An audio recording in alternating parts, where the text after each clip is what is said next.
Good morning students, मैं ML Chaudhary और अपन देख रहे थे sexual reproduction in the flooring plants. और पिछले जो वीडियो था अपन ने उसमें देखा था कि प्लांट्स में जो सेक्सुअल रिप्रोडक्शन होता है उसके लिए जो ऑर्गन पाए जाते हैं वो फ्लोर होते हैं। तो फ्लोर की अपन ने स्ट्रक्चर देखी थी। अब अपन देखेंगे इस वीडियो में कि जो सेक्सुअल रिप्रोडक्शन की जो तीन इवेंट्स हैं, तीन घटनाएं हैं, जिनके अंदर प्री फर्टिलाइजेशन यानी फर्टिलाइजेशन से पहले की इवेंट्स, फर्टिलाइजेशन और फर्टिलाइजेशन के बाद यानी पोस्ट फर्टिलाइजेशन के इवेंट्स। तो इन इवेंट्स यानी इसमें होने वाली जो घटनाएं, उससे पहले इन इवेंट से रिलेटेड जो ऑर्गन है उनकी स्ट्रक्चर अपन पढ़ेंगे, अंगों की संरचना अपन पढ़ेंगे। तो बात करते हैं प्री फर्टिलाइजेशन। तो प्री फर्टिलाइजेशन में आपने पढ़ा हुआ है कि गैमेटोजेनेसिस और गैमेट ट्रांसफर आता है। तो बात गैमेटोजेनेसिस की आती है, तो गैमेटोजेनेसिस यानी युग्मक जनन होता किन ऑर्गन्स के अंदर है, तो उन ऑर्गन्स की अपनी स्ट्रक्चर पढ़ेंगे। तो फ्लोर में जो गैमेटोजेनेसिस में बात करते हैं मेल गैमिट की, तो जो मेल गैमिट होता है, नर युग्मक होता है, उसका फॉर्मेशन जो है पोलन ग्रेन में होता है। पोलन ग्रेन का फॉर्मेशन एंथर में होता है, और एंथर एक पार्ट है किसका? स्टामिन का। तो इस प्रकार अपन एक स्टामिन की या यूं कहें एंड्रोसियम की स्ट्रक्चर पढ़ेंगे। तो कल अपन ने देखा था कि जो एंड्रोसियम होता है, जो कि नर जनन अंग होता है, ये नर जनन अंग एंड्रोसियम जिसको आप पुमंग कहते हो, इस एंड्रोसियम की जो यूनिट होती है, इकाई होती है, वो स्टामिन होती है। क्या होती है? स्टामिन इसकी यूनिट या इकाई होती है। और एक जो स्टामिन जो पुमंग या यूं कहें एंड्रोसियम की इकाई होती है, उसकी स्ट्रक्चर आपको नजर आ रही है। ये एक स्टामिन की यानी पुंकेसर की संरचना है। और ये जो ये पुंकेसर होता है, कल अपन ने देखा भी था, इसके टू पार्ट्स होते हैं। जो इसका बेसल पार्ट होता है वो कहलाता है फिलामेंट या स्टाल्क, जिसको पूतंतु भी कहा जाता है, जिसको पूतंतु भी कहा जाता है, यानी पुंकेसर का तंतु कहा जाता है, जो ट्यूब लाइक लॉन्ग स्ट्रक्चर होती है। और इस फिलामेंट का जो प्रोक्सिमल एंड होता है, ये थैलेमस से अटैच होता है या सेपल से भी अटैच हो सकता है। और इसका बात कर रहे हैं जो टिप पार्ट है, उसके ऊपर पाया जाता है एंथर। ये आपको नजर आ रहा है एंथर, जिसको पराग कोष भी कहा जाता है, पराग कोष कहा जाता है। ये जो पराग कोष आपको नजर आ रहा है, ये पराग कोष जो फ्लोरिंग प्लांट्स में होता है, ये बाइलोब्ड होता है। कैसा होता है? बाइलोब्ड। बाइलोब्ड का मतलब होता है द्विपालित। बाइलोब्ड का मतलब क्या होता है? द्विपालित, यानी इसमें दो पार्ट पाए जाते हैं। एक आपको ये पार्ट दिखाई दे रहा है, दूसरा ये पीछे जो नजर आ रहा है ये पार्ट दिखा रहा है, यानी इसमें दो पालियां पाई जाती हैं। और ईच लोब हैव टू थीका, यानी प्रत्येक पाली के अंदर दो कोष्ठ पाए जाते हैं, दो चैम्बर पाए जाते हैं। ये जो आपको एक लोब दिखाई दे रही थी, पाली दिखाई दे रही थी, इसके बीच में आपको यूं एक लाइन दिखाई दे रही है, ये प्रत्येक पाली को भी दो कोष्ठक या चैम्बर में डिवाइड करती है। अब ये एक जो चेम्बर है उसको थीका कहा जाता है। फॉर एग्जाम्पल, इसका जो डिटेल स्ट्रक्चर आपको नीचे नजर आ रहा है, इसमें आप देख रहे हो कि ये जो पोर्शन है इस साइड वाला, ये एक लोब है, ये एक लोब है, यानी जो एंथर होता है, परागकोश होता है, वो द्विपालित होता है। और इनकी जो दो लोब हैं, प्रत्येक लोब के अंदर दो कोष्ठक होते हैं, दो चेम्बर होते हैं। तो आपको ये चेम्बर नजर आ रहा है, ये चेम्बर नजर आ रहा है। तो एक लोब के अंदर टू चेम्बर, एक लोब के अंदर टू चेम्बर नजर आते हैं। तो इसलिए कहा जाता है कि जो एंथर होता है फ्लोरिंग प्लांट्स में, वो बाइलोब्ड एंड बाइथिका होता है, यानी द्विपालित, और प्रत्येक पाली के अंदर दो कोष्ठक पाए जाते हैं, चेम्बर पाए जाते हैं। इसका मतलब जो एंथर है परागकोश में है, उसमें टोटल नंबर ऑफ थीका जो है कितने होते हैं? 4 होते हैं। अब ये जो थीका है, लोब है, इसको माइक्रोस्पोरेंजियम भी कहा जाता है। क्या? माइक्रोस्पोरेंजियम, हिंदी में जिसको आप लघु बीजाणु धानी कहते हो। तो ये जो माइक्रोस्पोरेंजियम है, किसको कहा गया? एक थीका को, एक कोष्ठक को एक माइक्रोस्पोरेंजियम कहा जाता है। इसका मतलब जो एंथर होता है उसमें नंबर ऑफ माइक्रोस्पोरेंजियम कितनी होती है? 4 होती है। तो एक थीका माइक्रोस्पोरेंजियम भी कहलाता है। क्यों कहलाता है माइक्रोस्पोरेंजियम? क्योंकि इस थीका के अंदर, इस थीका के अंदर जो है माइक्रोस्पोर, लघु बीजाणु का निर्माण होता है, इसलिए इसको माइक्रोस्पोरेंजियम, लघु बीजाणु धानी इसको कहा जाता है। अब ये जो लघु बीजाणु धानी है, जब इसमें माइक्रोस्पोर बन जाते हैं और माइक्रोस्पोर बन जाते हैं तो वो कन्वर्ट होते हैं पोलन ग्रेन में, पराग कण में। तो जब ये पराग, ये आपको जो डॉट डॉट गिरती हुई नजर आ रही है राउंड शेप की, ये पोलन ग्रेन है, पराग कण है। और जब ये पराग कण पोलन ग्रेन से भर जाती है तो इसको पोलन सेक्स, पराग पुटी बोला जाता है। क्या बोला जाता है? पराग पुटी, पोलन सेक्स इसको बोला जाता है। तो एक ये टिपिकल स्ट्रक्चर है एंथर की, या यूं कहें टोटल स्टामिन की एक बेसिकली स्ट्रक्चर आपने देखी। अब ये जो माइक्रोस्पोरेंजियम है, इस माइक्रोस्पोरेंजियम की अगर स्ट्रक्चर की बात करें तो एक माइक्रोस्पोरेंजियम जो है राउंड शेप अपने को नजर आ रही है, जबकि बात करें एक एंथर में 4 माइक्रोस्पोरेंजियम प्रेजेंट है जो टेट्रा एंगल के रूप में या यूं कहें चतुष्कोणीय के रूप में अपने को नजर आ रही है। तो अगर अपन एक माइक्रोस्पोरेंजियम लघु बीजाणु धानी की संरचना की अगर अपन बात करें तो उससे पहले देखिए, यहाँ पर जो दो लोब हैं, बाइलोब्ड है, यहाँ पर जो ये प्रेजेंट है टिश्यू, इनको कनेक्टिव टिश्यू कहा जाता है। क्या कहा जाता है? कनेक्टिव टिश्यू कहा जाता है। और ये जो कनेक्टिव टिश्यू होता है बाइलोब को जोड़े हुए पाया जाता है। और जो थीका है, इस लोब में टू थीका प्रेजेंट होती है, इन थीका के लॉन्गिट्यूजनल ही एक लाइन पाई जाती है। इस लाइन को लाइन ऑफ डेसेंस कहा जाता है, यानी स्पुटन की रेखा। जब पोलन ग्रेन बन जाते हैं माइक्रोस्पोरेंजियम में, और ये माइक्रोस्पोरेंजियम कहलाती है पोलन सेक्स, पराग पुटी। तो जब पोलन ग्रेन मेच्योर हो जाते हैं तो उसके पश्चात परागकोश फटता है, रेसेंस होता है परागकोश का, स्पुटन होता है परागकोश का। तो एक लॉन्गिट्यूडनल लाइन के द्वारा होता है और उस लाइन को कहा जाता है लाइन ऑफ डेहिसेंस, यानी स्पुटन की रेखा जो लंबवत पाई जाती है। यानी इन रेखाओं से जो एंथर होता है, इसका स्पुटन होता है, डेहिसेंस होता है, और पोलन ग्रेन क्या होते हैं? रिलीज होते हैं। तो ये एक टिपिकल या बेसिक संरचना थी एंथर की, और उसके साथ फिलामेंट यानी टोटल स्टामिन की। अब अपन एक माइक्रोस्पोरेंजियम की स्ट्रक्चर पढ़ेंगे, एक लघु बीजाणुधानी की अपन जो है संरचना पढ़ेंगे।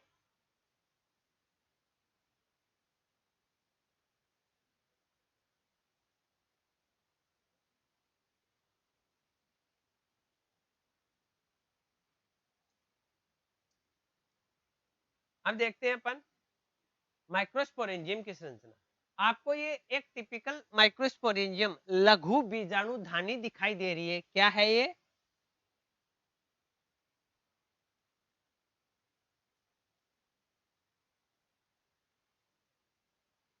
माइक्रोस्पोरेंजियम यानी लघु बीजाणुधानी।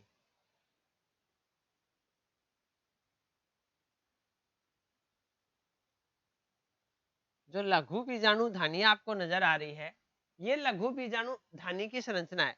ये सिर्फ आउटलाइन को शो कर रही है। ये एक मेच्योर माइक्रोस्पोरेंजियम है, यानी लघु बीजाणु धानी है, जिसमें पोलन ग्रेन बन चुके। और अभी आपको बताया था, अगर माइक्रोस्पोरेंजियम में पोलन ग्रेन बन जाते हैं तो उस माइक्रोस्पोरेंजियम को पोलन सेक्स कहा जाता है, पराग पुटी उसको कहा जाता है। और ये एक सेक्शन कटिंग काटी गई है जिसकी डिटेल स्ट्रक्चर आपको यहाँ दिखाई गई है। तो अब अपन माइक्रोस्पोरेंजियम की स्ट्रक्चर की बात करते हैं, लघु बीजाणु धानी की संरचना की बात करते हैं। तो एक लघु बीजाणु धानी की अगर संरचना अपन पढ़ ले तो वो एक परागकोश की संरचना भी आ जाएगी। वैसे बेसिकली परागकोश यानी एंथर की स्ट्रक्चर अपन ने देखी कि बाइलोब्ड एंड बाइथिका होता है, यानी द्विपालित और द्विकोष्ठ की संरचना होती है परागकोश की। अब एक परागकोश में अपन ने देखा था कि 4 लघु बीजाणुधानी जो माइक्रोस्पोरेंजियम होती हैं, उनमें से एक माइक्रोस्पोरेंजियम की स्ट्रक्चर पढ़े तो वो सभी की समान पाई जाती है। जो माइक्रोस्पोरेंजियम होती है, लघु बीजाणुधानी होती है, इसके अंदर आउटर मोस्ट जो लेयर होती है, वाल होती है, वो 4 लेयर्स की बनी होती है। कितनी लेयर्स की बनी होती है? 4 लेयर्स की। 4 लेयर इसमें पाई जाती है। सबसे आउटर मोस्ट लेयर होती है वो एपिडर्मिस होती है। सबसे आउटर मोस्ट जो लेयर होती है वो एपिडर्मिस होती है। और ये एपिडर्मिस जिसको बाह्य त्वचा कहा जाता है, क्या कहा जाता है? बाह्य त्वचा इसको कहा जाता है, एपिडर्मिस इसको कहा जाता है। ये जो एपिडर्मिस बाह्य त्वचा होती है, सेल्स की सिंगल लेयर होती है, यानी कोशिकाओं की एकल परत होती है, जो आउटर मोस्ट लेयर आपको दिखाई दे रही है कोशिकाओं की सेल्स की, ये आउटर मोस्ट लेयर होती है और प्रोटेक्टिव लेयर होती है। वैसे आपको बताया कि जो 4 लेयर होती हैं, 4 परत पाई जाती हैं लघु बीजाणुधानी की संरचना में, सुरक्षात्मक परत के रूप में। तो इन 4 परतों में से आउटर मोस्ट जो 3 लेयर्स होती हैं, सबसे बाहरी जो 3 परत होती हैं, ये 3 परत जो है सुरक्षा का काम करती हैं, प्रोटेक्शन का काम करती हैं और इसके अलावा पराग कोश के स्फुटन में, डेhiscence ऑफ द एंथर में कंट्रीब्यूट करती हैं। तो आउटर मोस्ट 3 लेयर जो हैं मिलकर के प्रोटेक्शन का काम करती हैं और डेhiscence ऑफ द एंथर यानी एंथर के परागकोश के स्फुटन का काम भी करती हैं। तो इनमें अपन ने देखा आउटर मोस्ट जो लेयर होती है, ये आउटर मोस्ट जो लेयर है वो एपिडर्मिस कहलाती है, बाह्य त्वचा कहलाती है और सेल्स की सिंगल लेयर होती है, कोशिकाओं की एकल परत के रूप में पाई जाती है। इसके इनर साइड में होती है एंडोथीशियम, जिसको अंतस्थीशियम भी कहा जाता है। एंडोथीशियम या अंतस्थीशियम जो सेकंड लेयर होती है, ये भी सेल्स की जो है सिंगल लेयर होती है, ये भी सेल्स की सिंगल लेयर होती है, प्रोटेक्टिव लेयर होती है। इसके बारे में एक स्पेसिफिक बात आपको बताऊं, इसमें एल्फा सेलुलोज, क्या एल्फा सेलुलोज की थिकनिंग पाई जाती है एज ए फाइबर्स के रूप में। जो एल्फा सेलुलोज है उसकी थिकनिंग थिकनिंग पाई जाती है एंडोथीशियम लेयर के अंदर और एंडोथीशियम में जो एल्फा सेलुलोज की थिकनिंग पाई जाती है, ये एल्फा सेलुलोज जो होते हैं मोइस्ट को एब्जॉर्व करते हैं यानी नमी को एब्जॉर्व करते हैं और पराकोस के स्फुटन के समय, डेhiscence ऑफ द एंथर के समय कंट्रीब्यूट करते हैं ये एल्फा सेलुलोज के जो फाइबर है। इसके बाद में इनर मोस्ट जो थर्ड लेयर आती है वो आती है मिडिल लेयर और ये जो थर्ड मिडिल लेयर है, ये थर्ड मिडिल लेयर जो है आपको नजर आ रही है कि ये 1 से 3 लेयर से बनी होती है, सेल्स की 1 to 3 लेयर से बनी होती है, यानी ये सिंगल लेयर नहीं होती है, ये 1 से लेकर 3 लेयर की बनी होती है, मिडिल लेयर होती है। ये आउटसाइड में एंडोथीशियम से टच होती है और इनर साइड में जो फोर्थ लेयर होती है टेपिटम, उससे टच होती है। तो इस प्रकार अपन ने जो आउटर मोस्ट 3 लेयर देखी है, एपिडर्मिस, एंडोथीशियम और मिडिल लेयर, ये प्रोटेक्टिव लेयर होती है और ये एंथर के डेhiscence में कंट्रीब्यूट करती है, यानी कि हिंदी में बात करें तो ये सुरक्षात्मक परत होती है और परागकोश के स्फुटन में कंट्रीब्यूट करती है। अब इनर मोस्ट जो फोर्थ लेयर होती है टेपिटम, मोस्ट इंपोर्टेंट लेयर होती है ये टेपिटम, जो फोर्थ लेयर होती है ये सेल्स की सिंगल लेयर होती है, आपको नजर आ रही है अलग ही, ये सेल्स की एक सिंगल लेयर होती है, ये जो आपको नजर आ रही है ये टेपिटम कहलाती है और ये जो सिंगल लेयर है वो डेवलप होते पोलन ग्रेन्स को न्यूट्रिशन प्रोवाइड करने का काम करती है, यानी जो परागकण जो अंदर बन रहे हैं इन पोलन ग्रेन्स को न्यूट्रिशन प्रोवाइड करने का काम करती है टेपिटम। अब ये जो टेपिटम लेयर होती है इनकी सेल्स की क्या विशेषता होती है, इनके सेल्स में डेंसी साइटोप्लाज्म पाया जाता है, यानी साइटोप्लाज्म सघन पाया जाता है। डेंसी सघन साइटोप्लाज्म का मतलब क्या हुआ, एक तो जैसे आप देखते हो पानी है और एक गिलास में बराबर में आप शहद डाल दो तो दोनों में डिफरेंस होता है, तो वही डिफरेंस इस सेल के साइटोप्लाज्म में है। अन्य सेल्स की तुलना में इस सेल्स का जो साइटोप्लाज्म होता है, कोशिका द्रव्य जिसको आप कहते हो, वो काफी डेंसी होता है यानी सघन होता है और उसका कारण है कि ये न्यूट्रिशन से रिच होता है, यानी इसमें पोषक तत्व पर्याप्त ज्यादा मात्रा में पाए जाते हैं, इसलिए इसका साइटोप्लाज्म क्या होता है, डेंसी होता है। और मोस्ट ऑफली ये जो आपको दिखाई दे रही है इसमें सिंगल न्यूक्लियस दिखाई दे रहा है, लेकिन ये जो टेपिटम सेल्स होती हैं इनमें more than one nucleus present होता है, क्या मोर देन वन न्यूक्लियस भी प्रेजेंट होता है इन सेल्स के अंदर और ये एक्टिव सेल्स होती हैं। अब जो टेपिटम है आपके दिया नहीं गया लेकिन मैं बताता हूँ, ये 2 टाइप की होती है, एक को अमीबोइड यानी अमीबा शेप, क्योंकि अमीबा इरेगुलर शेप का होता है, यानी अमीबा जो एक कोशिकीय एनिमल होता है उसकी कोई स्ट्रक्चर नहीं होती, इसलिए उसको इरेगुलर शेप वाला कहा जाता है। तो उसी प्रकार से फर्स्ट जो टेपिटम प्रकार में बता रहा हूँ, अमीबोइड टेपिटम यानी अमीबा की आकृति की टेपिटम। तो इसमें क्या होता है, ये जो टेपिटम सेल्स होती हैं ये न्यूट्रिशन से रिच होती हैं और जब इनकी रिक्वायर होती है, न्यूट्रिशन की रिक्वायर होती है, तो ये टेपिटम सेल्स जो है फट जाती है, ब्रश आउट हो जाती है, फट जाती है। तो ऐसी कंडीशन में इनमें जो साइटोप्लाज्म भरा हुआ है, जो न्यूट्रिशन से रिच है, वो इन पोलन ग्रेन्स के बीच में इरेगुलर फैल जाएगा, और इरेगुलर फैल जाएगा और डायरेक्ट न्यूट्रिशन प्रोवाइड करेगा। तो इरेगुलर रूप से फैल गया, इसीलिए इसको अमीबोइड टेपिटम कहा गया। दूसरी है सिक्रेटरी, यानी हिंदी में कहा जाए तो स्रावी प्रकृति की टेपिटम। इस प्रकृति की जो टेपिटम सेल्स होती हैं वो क्या करती हैं, इनमें सुकर्स, जिसको हिंदी में कहा जाता है सूचकांक, समान संरचनाएं पाई जाती हैं, और उनके द्वारा जो न्यूट्रिशन है, पोषक तत्व है, वो स्रावित किया जाता है, और स्रावित किए गए पोषक तत्वों को इन ग्रोथ करते हुए पोलन ग्रेन द्वारा एब्जॉर्ब कर लिया जाता है। तो इस प्रकार ये टेपिटम टू टाइप की हुई। अब आपको बताया कि जो टेपिटम जो सेल्स होती हैं, ये टेपिटम जो सेल्स हैं वो न्यूट्रिशन प्रोवाइड करती हैं किनको, ग्रोथ करते हुए पोलन ग्रेन्स को। इनके अलावा इन टेपिटम की सेल्स के द्वारा एक स्पेसिफिक ऑर्गेनिक कंपाउंड का सिक्रेशन किया जाता है, जिसका नाम है स्पोरोपोलेनिन। क्या नाम है? स्पोरोपोलेनिन।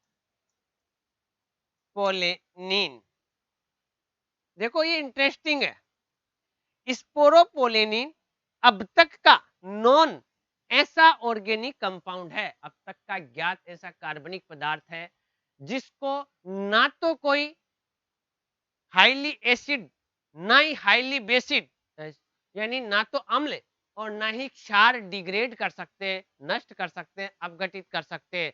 ना ही अभी तक ऐसा कोई एंजाइम ज्ञात हुआ है जो स्पोरोपोलेनिन को डिग्रेड कर सके, अपघटित कर सके, और ना ही इसे हाई टेम्परेचर पर डिग्रेड किया जा सकता है। तो इसलिए काफी इंटरेस्टिंग बात है कि टेपिटम सेल्स द्वारा स्पोरोपोलेनिन सिक्रेट किया जाता है, और ये एक ऐसा ऑर्गेनिक कंपाउंड है जो आपको बताया ना तो हार्ड से हार्ड जो एसिड है, हार्ड से हार्ड बेस है, उसके द्वारा डिग्रेड होता है, ना ही हाई टेम्परेचर पर डिग्रेड होता है, और ना ही अभी तक ऐसा कोई एंजाइम ज्ञात किया गया है जिसके द्वारा कि इसको डिग्रेड किया जा सके। तो इस प्रकार ये काफी स्ट्रॉन्ग ऑर्गेनिक कंपाउंड होता है। इसका यूज क्या है? ये सिक्रेट किया गया जो ऑर्गेनिक कंपाउंड है, इन पोलन ग्रेन्स की आउटरमोस्ट लेयर, यानी जो बाहरी आवरण है, जिसको आप बाह्य तौल एक्साइन कहते हो, इसका फॉर्मेशन करता है। यानी जो आपको ये पोलन ग्रेन दिखाई दे रहे हैं, ये पोलन ग्रेन है। इस पोलन ग्रेन की आउटरमोस्ट लेयर का फॉर्मेशन करने का काम करता है कौन? स्पोरोपोलेनिन। और इस स्पोरोपोलेनिन की वजह से ही जो पोलन ग्रेन है काफी लॉन्ग टाइम तक एज ए फॉसिल्स पड़े रह सकते हैं, यानी जीवाश्म के रूप में अपने को प्राप्त होते हैं, पड़े रह सकते हैं, नष्ट नहीं होते। उसका कारण है कि इनके आउटर मोस्ट जो लेयर होती है वो किसकी बनी होती है? स्पोरोपोलेनिन की बनी होती है। और ये स्पोरोपोलेनिन सिक्रेट किसके द्वारा किया गया? टेपिटम सेल्स के द्वारा सिक्रेट किया गया। इसका मतलब डायरेक्ट टेपिटम सेल्स जो हैं वो पोलन ग्रेन की आउटरमोस्ट लेयर का फॉर्मेशन तो नहीं करती, स्पोरोपोलेनिन करता है, लेकिन स्पोरोपोलेनिन किनके द्वारा सिक्रेट किया गया? टेपिटम सेल्स के द्वारा सिक्रेट किया गया। इसका मतलब पोलन ग्रेन की आउटरमोस्ट लेयर बनाने में कंट्रीब्यूट करती है कौन? टेपिटम। साथ में टेपिटम जो है स्पोरोपोलेनिन सिक्रेट करती है, तो स्पोरोपोलेनिन के कारण ही जो पोलन ग्रेन होते हैं काफी लॉन्ग टाइम तक जो है एज ए फॉसिल्स यानी जीवाश्म के रूप में रह पाते हैं। तो ये टेपिटम का वृक्ष हुआ। तो ये 4 लेयर पाई जाती है एक माइक्रोस्पोरेंजियम में, जो अपन ने अभी एंथर में देखी थी कि 4 माइक्रोस्पोरेंजियम होती हैं। ये 4 माइक्रोस्पोरेंजियम अपन डिटेल देख पा रहे हैं जो पहले देखे थे, और ये एक माइक्रोस्पोरेंजियम की डिटेल स्ट्रक्चर आप देख रहे हो। तो इसमें ये 4 लेयर देखी। सबसे इनरमोस्ट यानी आप सबसे बाहर की तरफ देख चुके, ये थी एपिडर्मिस, ये थी एंडोथीसियम, ये थी मिडिल लेयर, और ये है टेपिटम। ये क्या है? टेपिटम। अब इस टेपिटम के अंदर जो है ये आपको दिखाई दे रही है, ये ग्रुप ऑफ अनडिफरेंशिएटेड सेल्स है, यानी अविभेदित कोशिकाओं का समूह है, जिनको स्पोरोजीनस टिश्यू कहा जाता है। स्पोरोजीनस टिश्यू का अर्थ होता है बीजाणुजन उत्तक, यानी ये बीजाणुजन यानी बीजाणु को जन्म देने वाला उत्तक, यानी ऐसा उत्तक जिसके द्वारा बीजाणुओं का निर्माण होगा। और बीजाणुओं का कैसे का? माइक्रोस्पोर्स का फॉर्मेशन होगा, लघु बीजाणुओं का निर्माण होगा। तो यानी ये जो माइक्रोस्पोरोजिनस टिश्यू है, इसकी ईच सेल जो है कैपेसिटी रखती है माइक्रोस्पोर फॉर्मेशन करने का, यानी प्रत्येक कोशिका आगे जो है विभाजन द्वारा वृद्धि करके माइक्रोस्पोर का फॉर्मेशन करती है। तो अपन यूं कह सकते हैं कि ये प्रत्येक कोशिका जो है माइक्रोस्पोर जो है मदर सेल का काम करती है। माइक्रोस्पोर मदर सेल का काम करती है कौन? स्पोरोजिनस टिश्यू की प्रत्येक कोशिका। और जो माइक्रोस्पोर मदर सेल है, ये थ्रू द मियोसिस यानी आठ सूत्री विभाजन के द्वारा जो है 4 माइक्रोस्पोर का फॉर्मेशन करेगी। कितने माइक्रोस्पोर का फॉर्मेशन करेगी? 4 माइक्रोस्पोर का फॉर्मेशन करेगी। और ये जो 4 माइक्रोस्पोर हैं, ये 4 माइक्रोस्पोर इस प्रकार से टेट्राड के रूप में अरेंज रहते हैं, जिनको माइक्रोस्पोर टेट्राड यानी लघु बीजाणु चतुष्क भी उनको कहा जाता है। तो ये माइक्रोस्पोर टेट्राड जो माइक्रोस्पोर यहाँ बनते हैं, इन माइक्रोस्पोर से ही बाद में पोलन ग्रेन बनते हैं, यानी माइक्रोस्पोर ही पोलन ग्रेन में कन्वर्ट होते हैं, ग्रोथ करते हैं। तो इस प्रकार ये फिर माइक्रोस्पोर बन जाते हैं। अब जब माइक्रोस्पोर बन गए, यानी पराग कण जो पोलन ग्रेन है, पराग कण इनको कहा जाता है। पोलन ग्रेन बन गए, यानी माइक्रोस्पोर कन्वर्ट हो गए पोलन ग्रेन में, लघु बीजाणु बदल गए पराग कण में। तो अब जब ये पराग कणों से भरी हुई है, क्या? लघु बीजाणु धानी यानी माइक्रोस्पोरेंजियम। तो अब इसको पोलन सेक्स कहा जाता है, जिसको हिंदी में आप पराग पुटी कहते हैं। तो अब पोलन ग्रेन से जो है रिच तथा जिसको हिंदी में यूं भी कहा जाता है कि पराग कणों से ठसाठस भरी हुई लघु बीजाणु जो धानी है, इसको पराग कणों से भरी होने के कारण पराग पुटी पोलन सेक्स कहा जाता है। और अब ये फट जाएगी पराग पुटी, जो ये आप ये नजर दौड़ रही है आपकी, देख पा रहे हो कि ये जो परागकोश है वो फट जाता है, यानी डेसेंस ऑफ द पोलन एंथर और रिलीज द पोलन ग्रेन, यानी पोलन ग्रेन क्या हो जाते हैं? रिलीज होता है। तो इस प्रकार ये एक माइक्रोस्पोरेंजियम की स्ट्रक्चर है जो आपको राउंड शेप में दिखाई दे रही है। ये एक माइक्रोस्पोरेंजियम है, ये एक माइक्रोस्पोरेंजियम है। तो इस एक जो कोष्टक है, एक थीका, उसमें 2 माइक्रोस्पोरेंजियम है और एक जो एंथर होता है उसमें 2 लोब होती हैं। तो ये 2 लोब है, प्रत्येक लोब में आपको नजर आ रही है 2 थीका, यानी टोटल 4 थीका और थीका को अपन ने क्या कहा है? माइक्रोस्पोरेंजियम। तो ये डिटेल स्ट्रक्चर थी माइक्रोस्पोरेंजियम, जिनमें माइक्रोस्पोर का फॉर्मेशन होता है और माइक्रोस्पोर ही बाद में कन्वर्ट होते हैं पोलन ग्रेन में। तो आज अपनी जो एंथर की डिटेल स्ट्रक्चर और एंथर का ही पार्ट जो माइक्रोस्पोरेंजियम है लघु बीजाणु धानी, उसकी डिटेल स्ट्रक्चर अपन ने देखी। आगे अपन ने अभी देखा है कि माइक्रोस्पोर बनते हैं किसमें? माइक्रोस्पोरेंजियम में, लघु बीजाणु धानी में, जो कन्वर्ट होंगे बाद में पोलन ग्रेन में। तो अगले वाले वीडियो में देखेंगे अपन माइक्रोस्पोरोजेनेसिस। तब तक के लिए बस।